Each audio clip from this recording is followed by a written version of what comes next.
point, what are the economic indicators and what are they saying for India?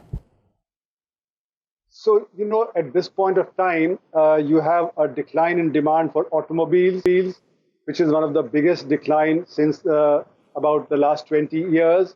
You have a decline in the rate of growth of the FMCG sector. You have a decline in the core sector growth, which measures the infrastructure growth. You have a decline in, freight traffic, air traffic, and so on, which has all add up to, a declining rate of growth of GDP. Now, the official rate of GDP growth does not include the unorganized sector, or rather it includes in a way which doesn't quite measure the growth of the unorganized sector.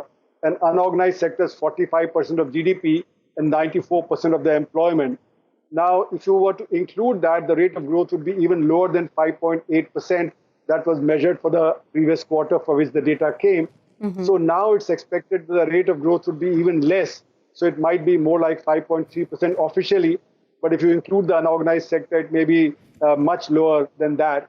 There was also a controversy because the former chief economic advisor argued that in the last 5 years, the rate of growth is overestimated by 2.5%. And that also did not include the unorganized sector. So if you were to go by the former chief economic advisor's data, then the rate of growth would be closer to something like 3.5% rather than even 5.8%. So in other words, the economy is facing severe headwinds in spite of the fact that the interest rates have been cut 4 times by the Reserve Bank of India and the stock markets were ruling very high till recently. The instability is only reflected recently. So in spite of the kind of boom that should have taken place because of interest rate cut, because of the stock market doing well, the Indian economy's organized sectors not doing so well.